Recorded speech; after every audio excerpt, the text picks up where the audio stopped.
Okay, why does Canada attract so many Indian international students? It's a question that's been on my mind because I find it odd that we don't attract the same number of Chinese, Nigerian, East Asian students. It's overwhelmingly Indian international students. Everybody sees it, everybody knows it. And so in this video, I'm going to attempt to answer the why, because after doing some research, it's really interesting. And I hope this helps explain and answer some of the questions that you also have. Now, I'm going to start with some numbers that probably don't surprise you if you've been a fan of this channel, because I keep saying the same things. But in 2012, we had about 12,000 Indian international students. And of course, by 2023, that number rose to 350,000, over 40x increase in Indian international students. And that's just international students. On the temporary foreign worker side,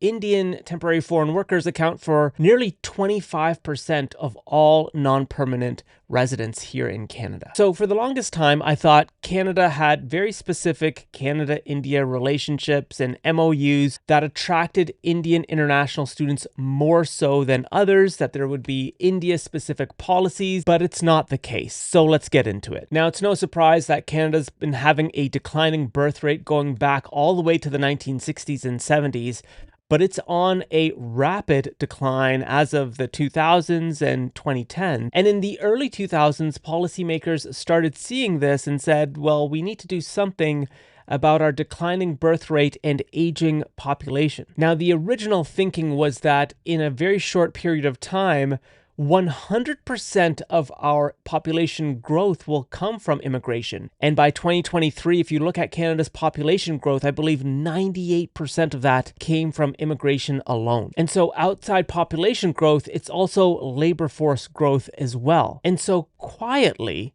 the government changed our international student system with very specific policies that flew under the radar for most Canadians, including myself. So the government introduced something called the post-graduation work permit. So you come to Canada, you get your education, and then suddenly you have a PGWP, which allows you to continue working in Canada, I believe up to 3 years, with a direct pathway to permanent residency. And then second, the Canadian experience class was also created. So it was not only that you had work experience, but you had Canadian work experience, which bolstered your case for permanent residency in Canada. So for the first time ever, international students and the expansion of international students was specifically for a migration strategy and a pathway to permanent residency. And you might be asking, well, why this massive increase in international students? I mean, why not just keep it at sustained levels over a consistent period of time? I mean, why was there suddenly this ramp up on international students? Well, it had a lot to do with their economic contributions, if you can actually believe that. So if you look at the global skills strategy and other documents that the government has released, you'll see that they believe that international students contribute, I think it's $8 to $10 billion to the economy, creating tens of thousands of new jobs. I think it was 86,000 new jobs. And so there was this ramp up for international students. But one country stood out, that if this country was given the same opportunity as others, it would crush it in terms of Canada's requirement, and that was India. Okay, so let me explain. In 2018, Canada created something called the Student Direct Stream. This was a fast-track system for students coming from India, China, Vietnam, and the Philippines. So you had to have strong English scores, you had to have your first tuition paid, have a guaranteed investment certificate. If you have all of this, your visa could be processed very efficiently. I believe it was 20 days, but all that to say, it put Indian international students at a unique advantage. But I'll get to that in a moment. So while the Student Direct Stream was going to explode with Indian international students, there was also the stream for IT professionals. It was called the Global talent stream. This would basically fast track your approvals and application for work permits, specifically in the tech space, engineers, developers, data scientists, etc. And at the same time, Canada was competing for Indian IT tech professionals, as was the US, the UK, New Zealand, and other countries. And I mentioned this before, but the International Mobility Program was also created, which skipped over a labor market impact assessment, allowing employers to hire directly, showing that they didn't have to go and try to hire Canadians first. Okay, so here's the part you're waiting for. Like, why did India have such a leg up versus other countries? You know, like, why wasn't China, Nigeria, or other countries dominating our international student pool? Because the way in which Canada set the system up, it disproportionately benefited Indian international students. Okay, so no country in the world can compete with India's youth boom. Right now, there's approximately 300 million Indians between the ages of 15 to 24. And so in India, there are very few universities of prestige. And so you've got millions of students competing for just thousands of seats. And so naturally, there's this glut of students who are really good, but they just can't get into the more elusive and more highly revered universities in India. So they're looking abroad outside of India. And in some regions of India, youth unemployment is so bad that sending them out of the country is actually the best, because then they can send money back home and help their families. Whereas with other countries, they send their kids to school, but chances are they come back home to use the education that they established there for other opportunities. For example, Chinese international students, many of which come back to China after getting a Canadian education, because there are many more economic opportunities for young people in parts of China today. So there's this youth population boom in India right now. But what does Canada's system do to unfairly benefit Indians versus others? Two things that most Indian families and Indian students benefit. One is English proficiency. We can debate that, and financial backing as well. So English proficiency is part of coming to Canada. There is an English language assessment done, and you have to pass that. Now, we can all debate the proficiency of many Indian international students, but at the base, English is taught at an early age in India, as well as other languages, which is probably why a lot of Indian international students, or Indians in general, struggle with their command of English, because they're learning all types of other languages as well at an early age. And in some communities, English is spoken almost like broken English with other languages mixed in. So it gets very confusing for a child to become proficient at English at an early age. But still, at least English is being taught. In other countries like China, parts of Africa, Nigeria, the Philippines, Vietnam, English is not being taught early enough, as well as being used in their communities so that young people can practice their English. So already Indian international students have a leg up on other students from other parts of the world. So the other advantage that Indian international students have is financial backing from their family. Most families actually do have some type of asset, whether it's land or a house, and often they sell the land just to show that they have the money to send their kid to Canada. And so basically they sell their land, send their kid to Canada, and the whole bet is that their kid will make it in Canada and then send money back home. That's a lot of pressure to put on an 18-year-old. Another unique advantage that Indian international students have to Canada are the social networks that are already formed here in Canada. There are so many. There are established Punjab communities in Canada that have been migrating to Canada since the early 1900s. And so we have established communities that have been here for a long time with familial networks and very close, neighbors, etc., and communities, so that once you land, you already have a network of people you can connect with for jobs, for housing, for clothing, for setting up your apartment. Like, it's already kind of set up here for many Punjab students in particular to at least feel like they have connection. And comparatively speaking to other countries around the world, there is no culturally similar arrangement. You don't see that amongst the Chinese, the Africans, and other parts of the world with these established social networks here in Canada, which is quite interesting. Now, the unique advantage Canada provide Indian international students, again, was that pathway to permanent residency and a direct pathway to permanent residency. Unlike other countries like the United States, which even now is very skeptical of immigration, but even over the past few years, there were H-1B visas and things weren't exactly set in stone for Indian international students to attain PR and citizenship. In Canada, it is a well-baked policy. And again, comparatively speaking, other G7 nations just didn't have that. Colleges and universities became so dependent on Indian international students because funding to post-secondary education actually dropped quite substantially by the federal and provincial governments.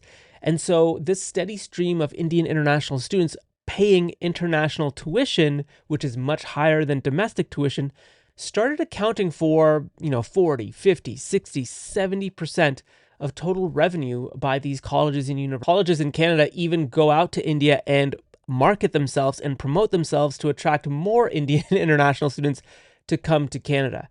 And this has actually led to many college presidents and university officials petitioning government to make sure that pipeline is still intact and it's moving forward. I'd be interested to see what happens as Mark Carney has dramatically reduced the number of Indian international students just in the most recent budget. What you're thinking, like, again, what makes India so different, say, from Nigeria, from Japan, from China, from the Philippines, from Vietnam? There's other things that we have to take into consideration. I mentioned the system and how it benefits Indians. We also have to remember in some countries, their banking systems are not exactly structured and stable. Governments, dictatorships may actually play a role in how much you can hold in the bank and, whether or not it's yours or not. I mean, there's all types of stuff that's happening in other countries. So unstable banking systems probably is one indicator that disqualifies so many potential great applicants from entering Canada. As well, some countries are just not as immigrant oriented towards coming to Canada, right? So some countries, the dream is to get to the United States or the United Kingdom. Maybe an Ivy League school is more prestigious. Many Chinese students go to Harvard and Yale and the Ivy League in the United States. Canada's less appealing.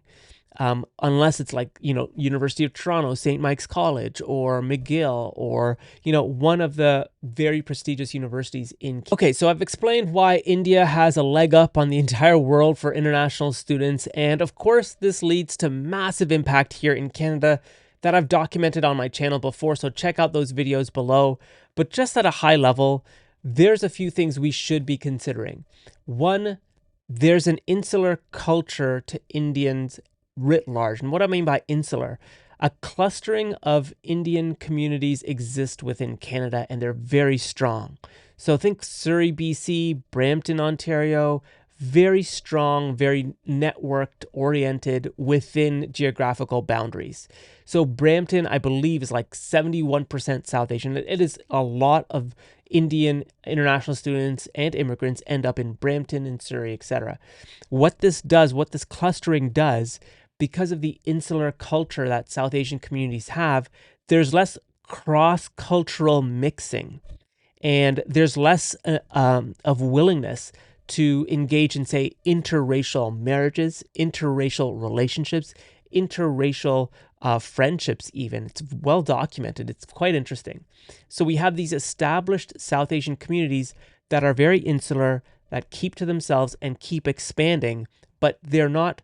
It's kind of going against the idea of multiculturalism, the idea that you can have your culture, but you also interact with other cultures.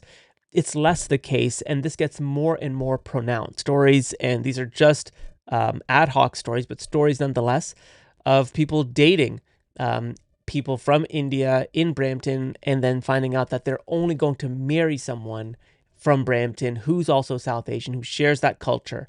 So there's a self-reinforcing culture within these enclaves within Canada, which again tests our multicultural policy, because unlike the United States, we're not a melting pot. we allow a lot of cultures in to practice ethnicity and heritage and establish their social networks, but at the cost, especially when they grow, of not interacting with more and more non-Indian Canadians. And of course, there are cultural norms in India and in specific regions that are just not cultural norms here, one being personal space. One thing I've noticed downtown Toronto when I'm out and about and I see large groups of Indian international students is they cluster together, certainly, but there's also men and women are with very close within personal space of each other. Whether they're checking their phones or talking, it's a very intimate interaction, which is actually culturally not acceptable in Canada. In Canada and most Western countries, there's a level of personal space that is actually culturally accepted and is normal. And so in India, it's very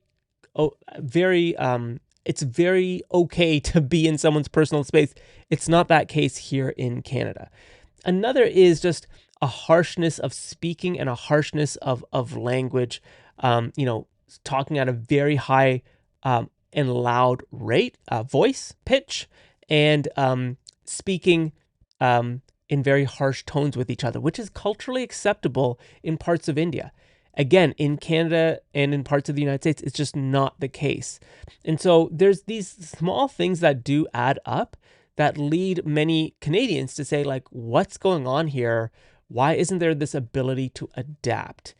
And I mentioned before, like, what's one of the costs, this cultural, clustering?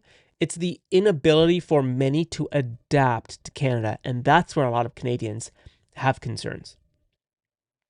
View is like, where does Canada go from here? We know we have a declining birth rate. We have an aging population that's only going to continue into the next few years and decades. We have reduced the number of Indian international students, but I do believe that can only be temporary because our college and university system is 100% dependent on international students. Our labor force is becoming more and more dependent on international students and temporary foreign workers. And it leaves Canada at this interesting crossroads of like being protective and establishing norms, but also recognizing that our economy has actually been oriented around this pipeline of students coming in because we've shifted from international education to education as a form of migration. Let me know what you think in the comments below and put forward really interesting policy ideas that you may have that the government should consider moving forward. Thanks again, everyone, and I'll definitely catch you in the next one.